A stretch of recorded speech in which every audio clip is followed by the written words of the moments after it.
নমস্কার। আজ বুদ্ধদেবের জন্মকাহিনী বলবো।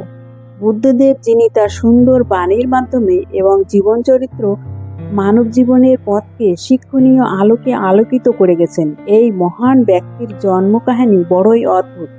কপিলাবস্তুর নগর, সেখানে এক সময়ে রাজত্ব করতেন শাক্য বংশের রাজা শুদ্ধোধন। তার মহারানীর নাম ছিল মহামায়া। একদিন এক কাণ্ড ঘটল। নিদ্রাদৃত মহামায়া এক সুন্দর স্বপ্ন দেখল। তিনি দেখলেন এক উজ্জ্বল জ্যোতির্পুঞ্জ তার দিকে ধেয়ে আসছে। হঠাৎ সেই জ্যোতির্পুঞ্জ একটি শ্বেত হাতি, 4টি দাঁত বিদ্যমান, এসে মহারানীর দিকে দেখে একটু হাসলো এবং যেন সে মহারানীকে আশীর্বাদ করলো। আবার সেই হাতিটি মহারানীর গর্ভে ধারণ করলো।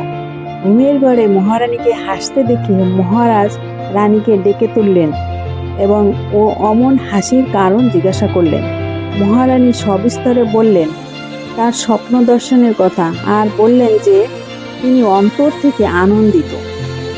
মহারাজ কিছু বিশ্বস্ত বিদ্বান ডেকে পাঠালেন ও তাদের কাছে মহারানীর স্বপ্ন দর্শনের কথা অর্থ জানতে চাইলেন। অনেক গণনা করে বিচার বিবেচনা করে সেই জ্যোতিষগণ জানালেন যে এ বড় শুভ লক্ষণ। মহারাজের সন্তান প্রাপ্তির যোগ হয়েছে, আর ভবিষ্যতে এই সন্তান সম্পূর্ণ রাজ্য করবে।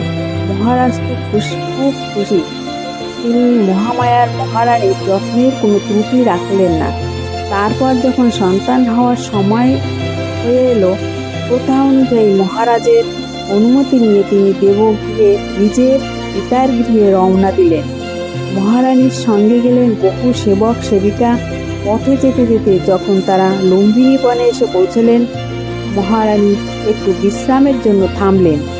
সেই লুম্বিনী বনের শোভা ছিল অবর্ণনীয় সুন্দর। মহারানী সেই শোভা দেখতে দেখতে অনুভব করলেন যে তার প্রসবের সময় হয়ে এসেছে। 563 খ্রিস্টপূর্বাব্দে বৈশাখ পূর্ণিমা তিথিতে লুম্বিনী বনে মহারানী মহামায়া এক সুন্দর টুকটুকে জ্যোতির্ময় শিশুর জন্ম দিলেন। জন্মগ্রহণের কিছু সময় পরেই সেই শিশু তার ছোট ছোট পায়ে ধীরে ধীরে চলতে শুরু করলেন। এই দেখে সবাই তো অবাক।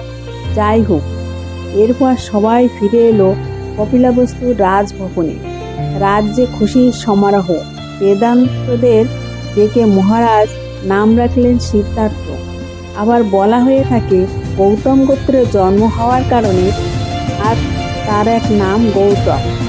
এদিকে মহাশন দৈব সংকেত পেয়ে এলেন রাজ দরবারে সদ্যজাত মহান শিশুকে দর্শন করতে। সিদ্ধার্থকে দেখে মহাশন খুশিতে গদগদ হয়ে বললেন। তিনি আশীর্বাদ করতে গিয়ে নিজেই প্রণাম করলেন। এই দেখে সেখানে উপস্থিত সবাই তো অবাক। মহারাজ এর কারণ জানতে চাইলেন। সন্ত জানালেন যে শিশু এসেছে সমস্ত জগতের কল্যাণ করতে। শুনে রাজা শুদ্ধোধন জিজ্ঞাসা করলেন, সে কি, আমার পুত্র বুঝি রাজা হবে না? রাজার কথা শেষ হতে না হতেই সন্ত সত্যিটা বললেন, এই মহান শিশু যদি চান তো সমস্ত জগতের সম্রাট হবেন এবং সবাই তার কথা শুনবে আর সবাই তার কথা মানবে এবং মানুষকে কল্যাণের পথ দেখাবে। যাই হোক, মহারানী মহামায়া 7 দিনের পরেই মৃত্যু হলো।